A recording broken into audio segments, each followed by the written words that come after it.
Hello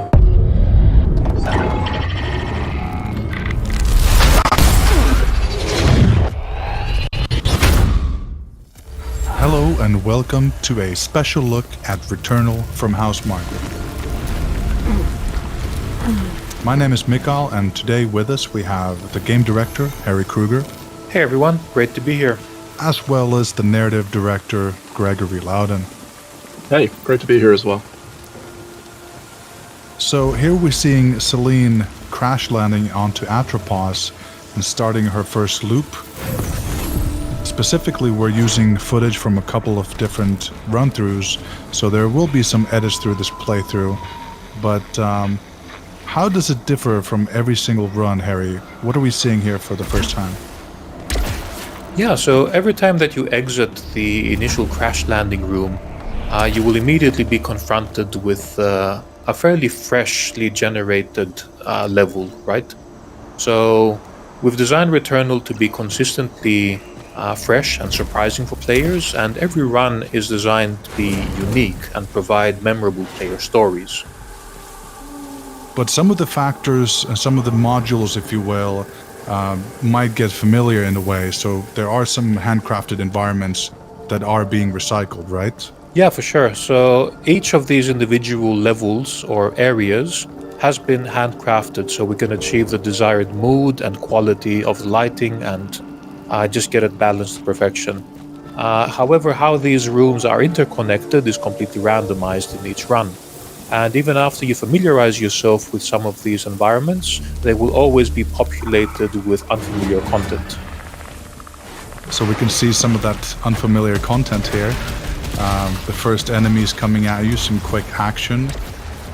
Greg, how do you feel about these enemies? Are they going to be tough to battle, or...? Yeah, so here are the Kerberons. They're definitely, if you let them get close, they can take you out, and they also shoot out their own projectiles to give some of that Housemarque bullet hell flair. But yeah, they're tough. I wouldn't stick around too long with them.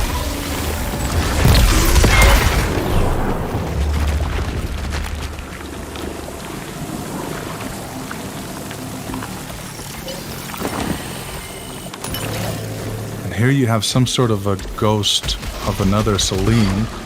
Does that activate something, or...? So basically what you see here is a projection, and this is actually another player who's played Returnal. And at this point you can either choose to scavenge to get a quick gain, or avenge. And if you avenge, get ready for what you're about to see. Is that elite, or is it a boss fight, or...? Correct, it's like a stronger hostile that you need to take down. In this case, it's the Kerberon we saw before, but this one's even stronger and malformed. I wouldn't jump in and try to take this out this early in a cycle, but let's see how it goes.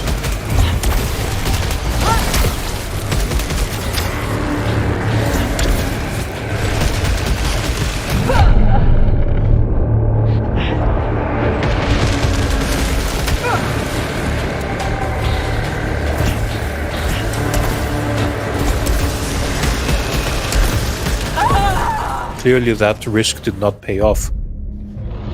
Right on. So Celine died now for the first time. Starting back at the same crash landing hub, but with the same pistol as you had before. There's something looming on the left hand here. Yeah, so this is our mysterious device called Phonos. And what happens here is, as you play the game, you accumulate this permanent currency called Ether. This is something that persists across multiple sessions of the game. When you start each run, you are able to deposit this Ether into this device and accumulate progression towards unlocking new items. So this is one out of the multiple ways that we are unlocking more content for players the more they play the game. And I saw you picked up some sort of a malignant key here as well. Is that for specific doors? Yeah, so keys are used for both doors and for our treasure chests. The malignant ones do carry a bit of that risk and reward again. In that particular case, it was picked up without triggering any malfunctions. So Right. that was a gamble that paid off.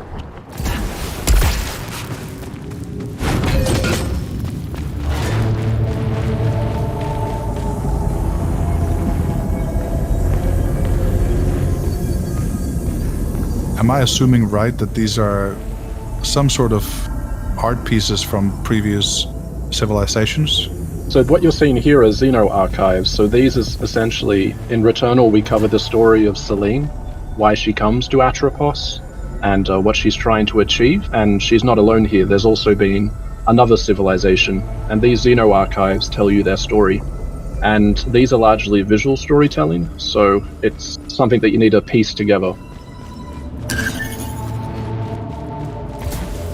And I suppose finding a lot of loot from crates is very central to how you play the game. Seems like we have some sort of a malfunction being activated now. Harry, how does this work? Yeah, so now you got a specific malfunction which in this case triggers a corruption of the map system. So you can see there's a lot of artifacts now on the screen, making it hard to discern at a glance where the exits are, which can of course be quite an obstacle in a game that's exploration heavy like Returnal. We do have the menu here, and you do have the weapons that you just discovered, and you can always do a deep dive there to get more narrative backstory. Now I do like the style of the menu, sort of old CRT screen with the visual distortions and everything. For our tech in general, we're inspired by this kind of retro futuristic aesthetic. So how the future was imagined, 20, 30 years ago. You can see the bottom right hand corner here as well. The mini-map is being scrambled as well. So that gives you some incentive to get rid of that malfunction. Yeah, and these are completely randomized, by the way. So the malfunction that you will get and also the condition that will be required to repair that malfunction are completely randomly chosen. There's hundreds of permutations there as well. What is this? This is like a hidden room? Selene dropped into a treasure room here. This is just one out of many different possibilities for what can happen here. Currently, it seems like we had a choice of a fabricator to pick between two very valuable items. However, sometimes you might get unlucky and you might drop into a hellish encounter with another elite enemy, for instance. So this is, again, one of the many ways we're trying to keep the runs surprising for players. Right, so there's a lot of different types of challenges or surprises you might find in these hidden rooms. Yeah, definitely. We want to keep players on their toes, and we want the game to be surprising you.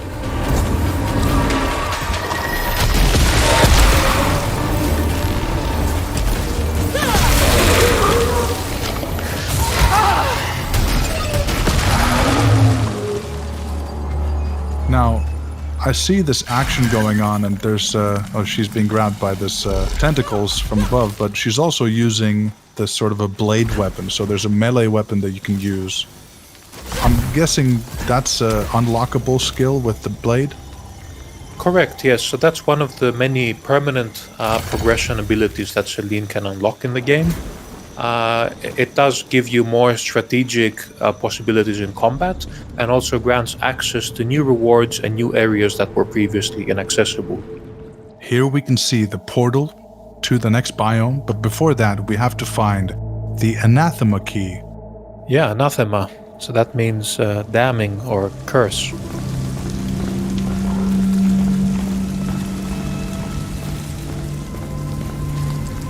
This is the shop area. So here you can use your obolites to buy different things. Greg, can you jump in and tell us a bit more about the options we have? Yeah, so basically you can use the ancient civilization's technology to fabricate items. So it can be things like consumables, which are single-use items. There's also extra pedestals which can give you a health increase, to increase your max health. And there's also a device there that helps interact with the social aspect of the game. So you get to contribute as a community to certain common goals there. And the shops in general seem to be sort of maybe a little bit of this calm in the heat of the storm, where you can just kind of concentrate on how do you want to upgrade your character for the specific run. Yeah, that's something that I'm glad to begin to show here in more of an extended look. You can begin to see the flow of Returnal, that it kind of ebbs and flows between the Housemarque sort of explosive action but also has these more quiet exploratory moments. Yeah, I could see some sort of a red formation about to be spawned into the world.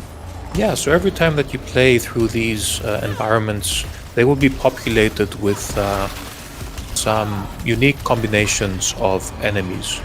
And the difficulty, of course, will vary, just to keep things surprising. In this particular case, there was a lockdown triggered when you entered the room.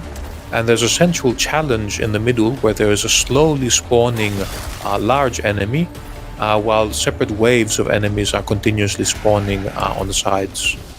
So this is just one out of many examples of how we keep the combat encounters fresh.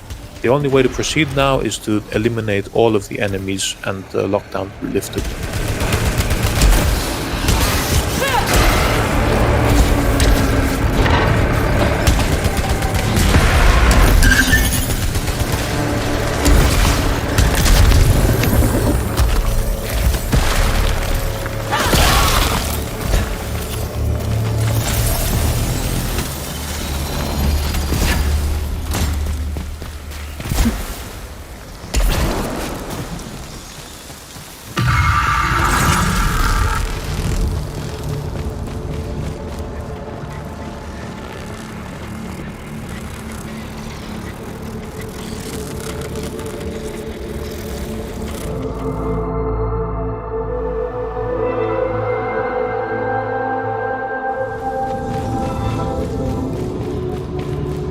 Right now we're collecting an item that seems to be a key of sorts to traverse from one biome to another. You actually have to get the quote-unquote boss key, and this key will let you eventually enter boss fight. But it seems to be that there are these high-level goals that you encounter, and in this case the Anathema Vault, if I'm pronouncing that correct, is the goal for the first level. Harry, I have to say that the atmosphere you have here is quite epic, with the searchlights and everything coming at you. What has been the inspiration behind this sort of a deep and dark atmosphere? Yeah, thanks. I think dark sci-fi, of course, has been one of our biggest inspirations, and cosmic horror or Lovecraftian horror, I guess, has informed a lot of our aesthetic decisions and also some of the more philosophical themes we explore in our narrative as well. So here we can see Celine using that Anathema key.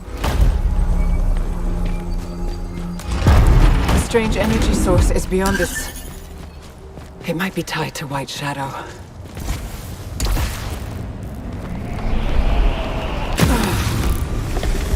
Something scary is forming up. Guessing that's the boss. Harry, can you jump in and tell us a bit more about this encounter? This is called Freaky.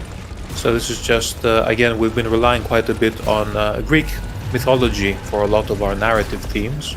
And this is just one cosmic manifestation that plays a role in the story, as you will encounter later as well. And our bosses are designed, of course, to be this culmination of epic battle, these really majestic creatures that really give you a lot of bullet hell and spectacle. So really excited about these encounters and looking forward to seeing how players will respond to these as well.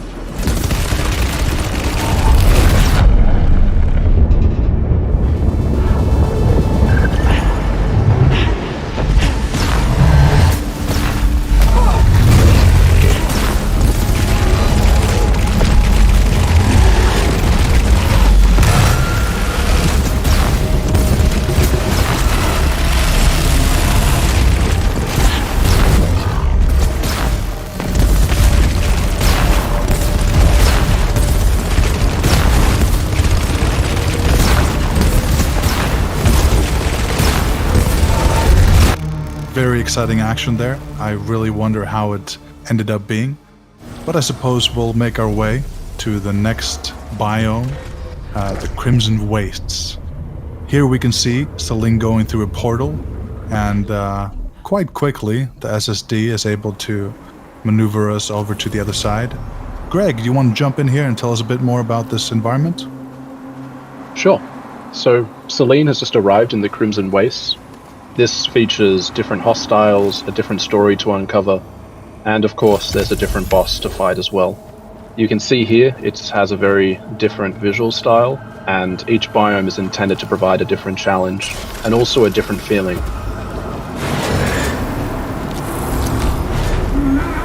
It also does seem a bit more open world-ish. Yes, so it is a lot more open experience. If the Overgrown Ruins is claustrophobic, this is more open and expansive.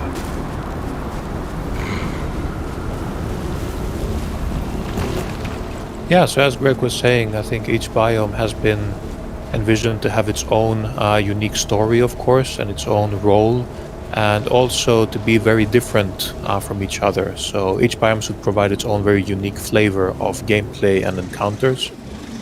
And even the level generation, the roguelike elements manifest differently in each biome as well. So while the Overgrown Ruins are a bit more maze-like, kind of foresty, here there is clearly a more open kind of approach to constructing our level at the beginning, and there is clearly some ascension journey that the players will always need to traverse to reach the top of the mountain here. So each biome offers its own unique flavor. And there seems to be a bit more of these aerial enemies and also that bullet hell wave pattern that you see.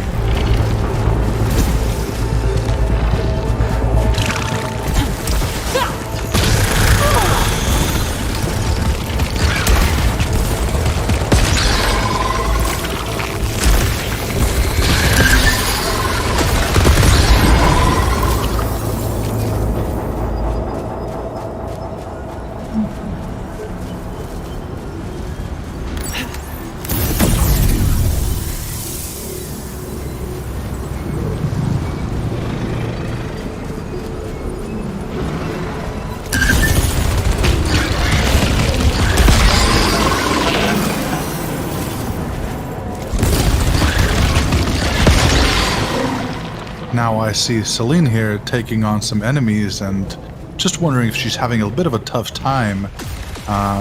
Not saying that everything is going wrong, but it just seems a bit more intimidating again. Is she geared up well, or is her level up to par?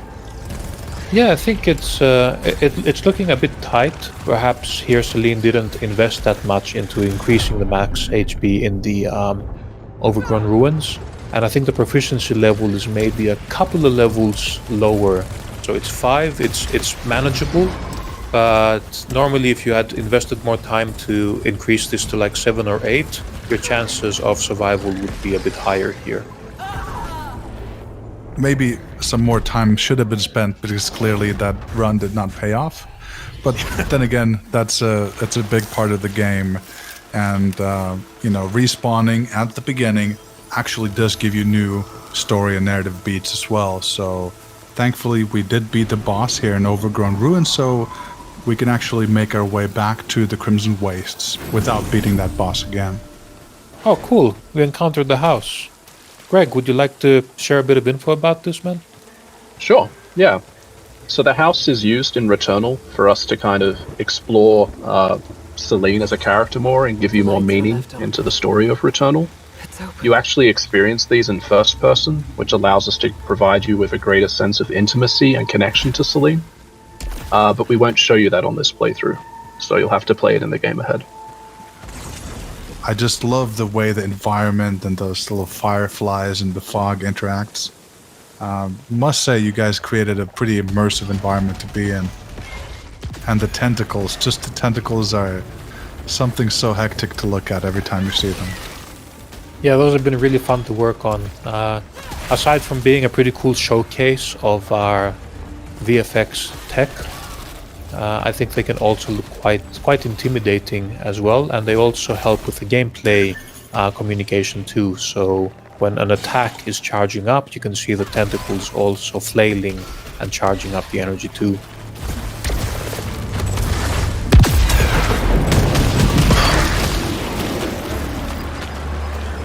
Here we seem to have another ghost. I wonder how this is going to manifest.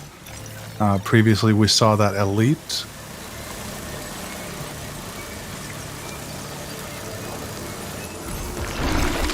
Oh, so this is some sort of a Celine being brought back to life. Yeah, this is an infected scout. It can be quite a challenge, and you can also see that its attack caused a malfunction. So, once again, we try to turn the tables on you with Returnal. Just when you think you know what's coming, we like to provide a bit of twist and variation there as well. Very interesting. So you're using other players' playthroughs in a surprising way.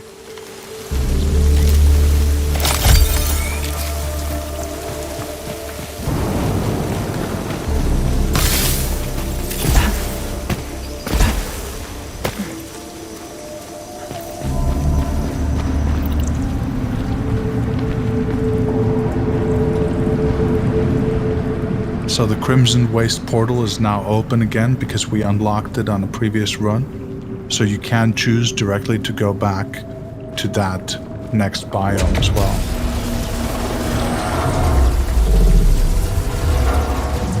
And as Harry said, I would recommend that you should try to build yourself up. Every new biome you go to increases the challenge and the skill requirements, and also deepens your understanding of the story. But still, it is worth building yourself up in the overgrown ruins and proceeding forward each time you play in, from my perspective. Well, that's why you also have some of these upgrades as you enter the new biome, giving you a little leg up. Here we can see some sort of yellow force shield. I think it's a bit new. Yeah, this is another element in our progression that clearly you don't have the means to overcome it yet. And we'll leave that up for players to discover. Well, coming back to the Crimson Waste here, clearly it's a similar setting, but there's some new things to discover. Like you mentioned, the level does change upon every entry.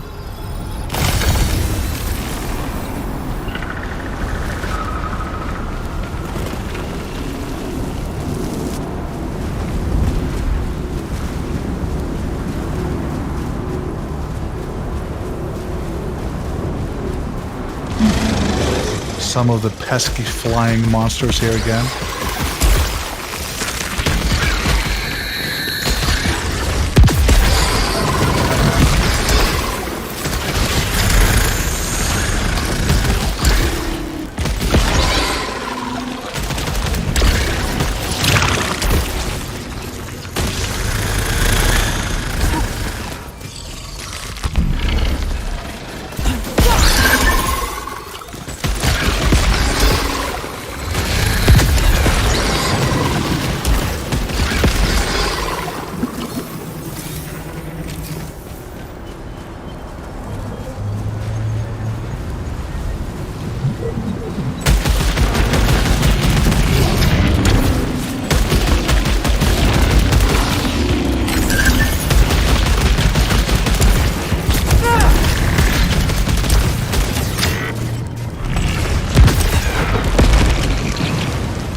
Love the way you have these waves of lasers still coming at you, even though the enemy's dead, still trying to, take you down from the other side. From beyond the grave.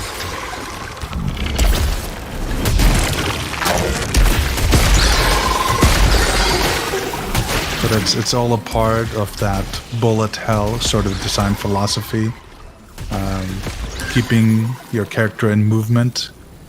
Making sure you maneuver through all the obstacles, never get too hung up on the situation. So here we have some weapons at proficiency level 5. You can see the different weapon options you have available. And there are a couple different weapon stereotypes. Yeah, so we have 10 weapons total.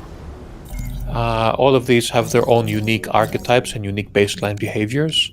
However, you can also upgrade these in each session through these unique modifiers we're calling traits. This leads to some really surprising combinations that can completely change the behaviors of the weapons and force you to adapt to entirely new playstyles and strategies.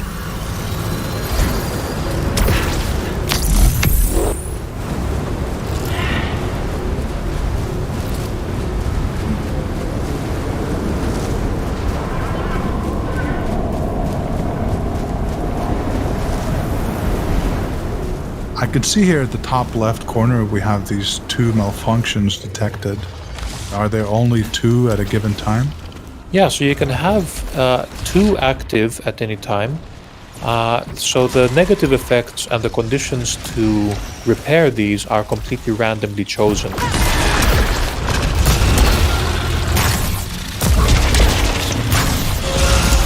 Upon getting a 3rd malfunction, you will get what we call a cascade failure.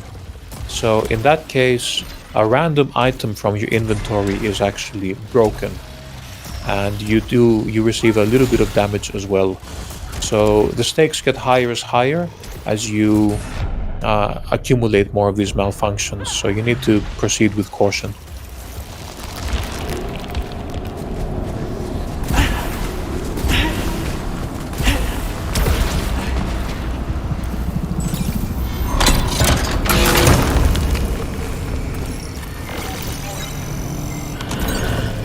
Wound Seekers. So clearly an upgrade to a weapon that we got here from that chest. Yeah, that particular upgrade increases your damage to enemies that already have low health, so it's more of a finishing kind of helper in a way for the enemies. But there's many different types of upgrades, and it's impossible to discover everything in any single session.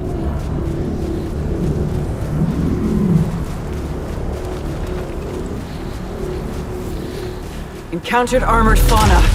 Shell seems highly durable.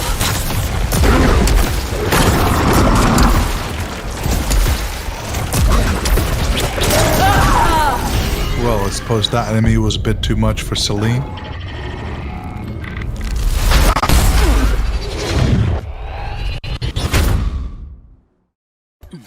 But yet again she starts the whole session again at the crash landing site. But here we have it. Another run of Returnal is up ahead of us, and we'll let the players experience it for themselves. Thank you so much, Harry. Thank you so much, Greg, for being a part of this. Deeper look into Returnal, out April 30th on PS5. Thanks. Thanks, everyone. Enjoy Returnal when it comes out on April 30th. Yeah, thanks for watching, everyone.